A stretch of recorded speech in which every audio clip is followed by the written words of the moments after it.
Hello guys, hello my dear students. Today we continue our favorite Russian geography lessons, and this one is going to be interesting and long because the long-range Ukrainian drones and missiles travel to lots of Russian regions to demilitarize various evil objects, military production facilities, oil industry facilities, because we know the only working peace plan is to defeat and demilitarize Russia. Those of you who watch the speeches of Putin, who read the analysis of various intelligence services, know that in 2026 Russia wants to spend at least 40% of their budget on war. So we need to destroy 100% of that budget to make this planet a safer place. And we are actually doing it already.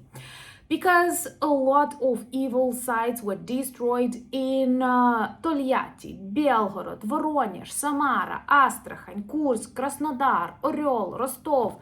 And I kind of like it when these lists are getting longer and longer, and I literally have to put that down in a notebook. Also, the Ukrainian drones and missiles were working in the aquatorium of three seas, the Sea of Azov, the Black Sea, and the Caspian Sea, where we have destroyed the third, during just 1 week, the third gas and oil production platform in the open waters far away from the Ukrainian borders. Putin not just failed the blitzkrieg, not just failed this long war and his own economy, but trust me, he is failing the Russian Federation. My name is Anna. I'm from Ukraine. I'm in Ukraine. Subscribe to witness the collapse of the Kremlin regime together and share to spread the truth. It's super important. So according to the official Russian media, at least 7 of their regions were an active war zone this night, because we were using long-range drones and Ukrainian missiles, flamingos, to demilitarize various legitimate targets.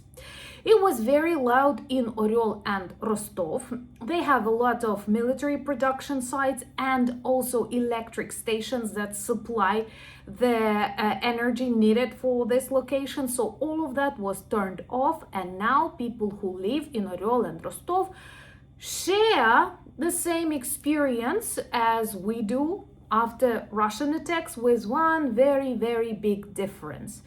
Ukrainians follow the rules of law and we only target legitimate sites. But blackout is not that dangerous for health. They kind of feel it. And this is the message to this apolitical population who cheered for the war in Ukraine and now does not enjoy it on the Russian side.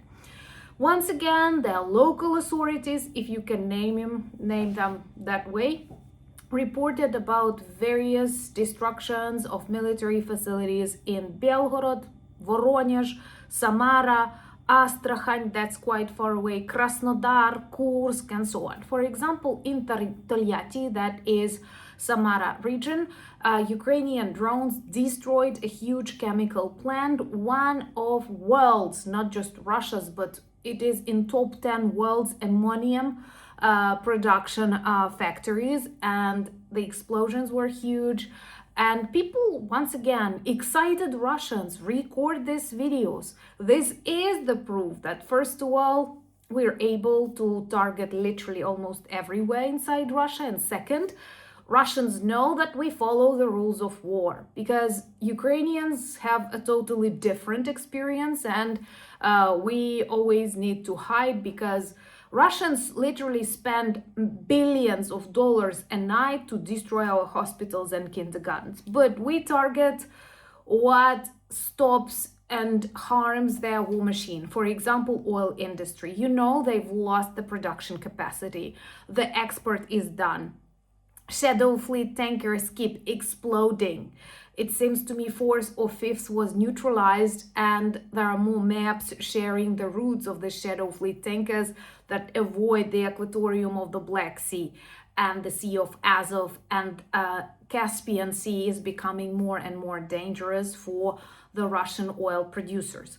For the third time during this week, we managed to destroy the third, every time we manage to target a separate oil and gas production platform in the Caspian Sea. All of them belong to Lukoil. Lukoil is a victim of the failed blitzkrieg, a victim of its own support to the Putin's regime. Once an extremely successful and rich company, a symbol of the Russian wealth, now tops the list of debtors in the Russian Forbes. And I love that now in the Russian Forbes they publish lists of debtors.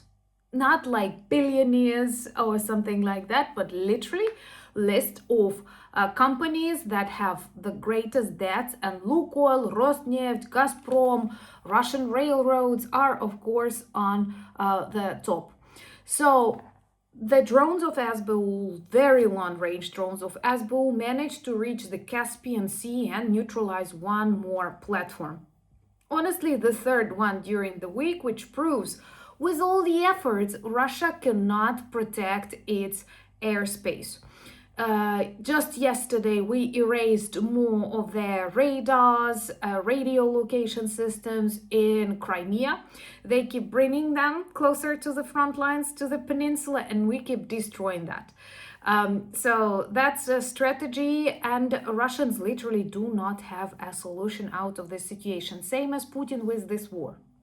He wants the White House, he wants some weak politicians to pressure on Ukraine to give them territories which they cannot occupy so that he can give something to his population as a piece of propaganda. But no, we won't accept that. And I want to thank people of the European Union who supported the idea to support Ukraine. And now we will have an ability to defend ourselves and to defend you. Because trust me, Kremlin wants more than just Ukraine. And your intelligence services, your governments know about that. So the sooner we defeat them, the sooner we stop them in Ukraine, the better it is for all of us. And once again, please share the information about these victories that are not highlighted on the media, because Russia wants to dominate, wants to still shape your opinion. Dozens of their region an active war zone. They are not safe in the waters of the seas. We destroyed Black Sea Fleet. We destroyed a lot of their military aviation. We destroyed their oil refining industry. And first there were depots, then refineries, then terminals, and now even mining sites like these gas and oil platforms in the waters. We ruin this loophole with shadow fleet tankers. We are determined to defeat this evil because we know that is the only working peace plan, same as many other nations that were once trapped or are still trapped under the Kremlin regime.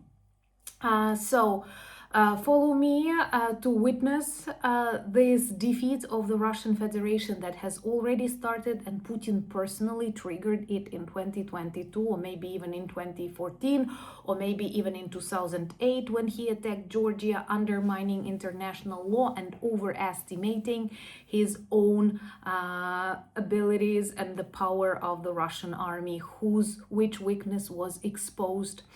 Follow me on X, Instagram, Blue Sky, Threads, Discord. The links in the description of this video, same as the link to the merch shop with lots of meaningful presents that can turn you into the ambassadors of Ukraine. And we need you to shape the public opinion, the support of Ukraine.